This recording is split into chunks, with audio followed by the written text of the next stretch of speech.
A dance beyond the veil.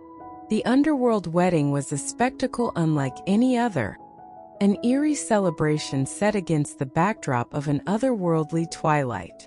The venue was a sprawling cavern illuminated by flickering ghostly lights. Black roses with glistening petals adorned the trellises, their deep hues casting a mournful glow over the red-tinted grass below. The air was thick with the scent of decay, a stark contrast to the opulence of the event. Among the guests, the atmosphere was a mix of extravagant excess and somber acceptance. The musicians, a quartet of spectral figures, played hauntingly beautiful melodies, their music weaving through the oppressive gloom.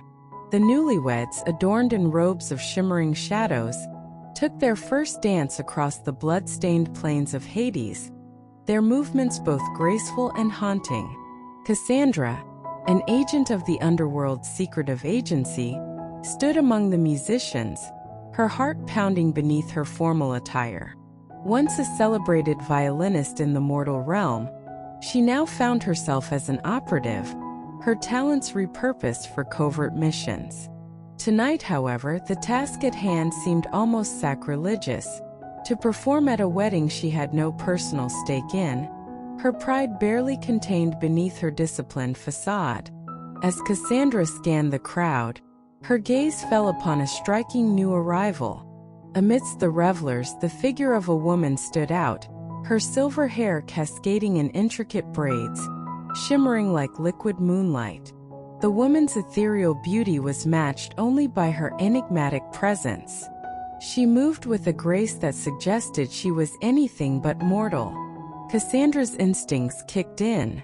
The newcomer was a notorious rebel, codenamed Selene, known for her elusive nature and treasonous endeavors against the underworld's rulers. Selene's reputation preceded her, and Cassandra knew that capturing her was crucial to the agency's ongoing operations. Yet, the ease with which Selene seemed to enter the venue hinted at an unsettling possibility. She might want to be found. Before Cassandra could act, Selene's gaze locked onto hers, piercing through the crowd with an unsettling certainty. The nymph's lips curled into a knowing smile before she turned and vanished into the shadows of the venue's kitchens. Cassandra's heart raced. This was no ordinary mission.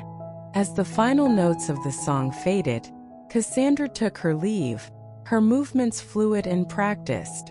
She knew the importance of maintaining her cover, but the tension in her chest made it difficult to ignore the pull of the unknown. She followed Selene's trail into the dimly lit kitchens, the scent of burnt incense and roasting meats filling the air.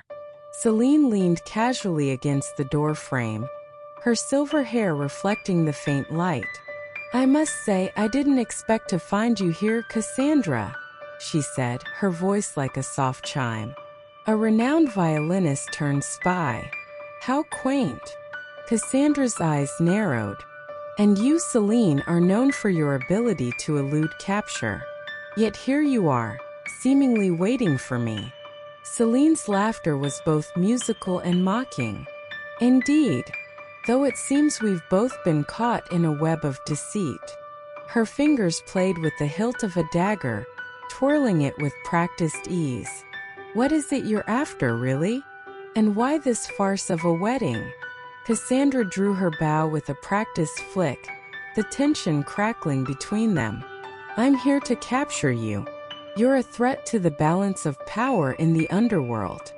Selene's eyes flashed with defiance. "And yet you're here not for me but for a greater purpose. A purpose I'm not entirely clear on." Before Cassandra could respond, a sudden clamor erupted.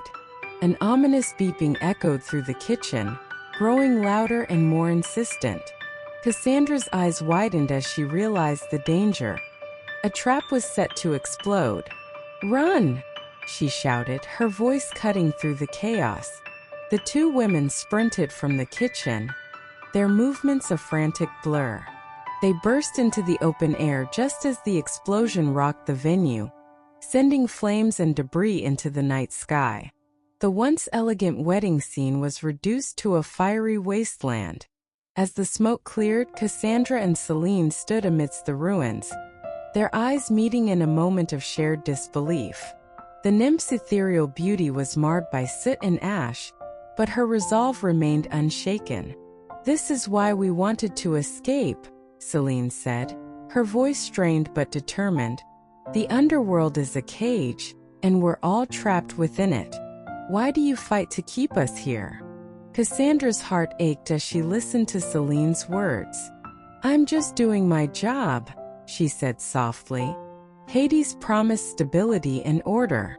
I've dedicated my life to that promise." Celine's eyes softened, a single green tear trailing down her cheek. "And what if the promises are lies? What if we're all just pawns in a game we never agreed to?" Cassandra was taken aback by the nymph's vulnerability. "I didn't know you felt this way. I thought you were simply another rebel." Celine shook her head. "We were betrayed. Our missions were manipulated. We're not enemies. We're victims of a larger scheme." The weight of Celine's words settled heavily on Cassandra. The notion of working together was both foreign and tempting. "Then what do we do now?" Celine's gaze was fierce and resolute. "We find out who betrayed us and why. We uncover the truth. And we do it together." Cassandra hesitated but felt an unexpected sense of camaraderie. "All right," she said, her voice firm. "We'll find the answers together. But first we need to get to safety." The two women walked away from the smoldering ruins side by side. As they ventured into the night, a new understanding blossomed between them. They were bound by a shared purpose and a growing respect for one another. By the time they reached the edge of the Styx, the dawn was breaking, casting a pale light over the dark waters. Cassandra and Celine set up camp, their conversation a mix of strategy and personal revelations. As they planned their next moves, the bond between them grew stronger. When they parted ways, the sense of connection lingered. Cassandra knew that no matter where their paths led, Celine would remain a significant part of her journey. And as she watched the nymph disappear into the mist, she felt a bittersweet realization. Their story was just beginning, and the dance beyond the veil of the underworld had only just begun.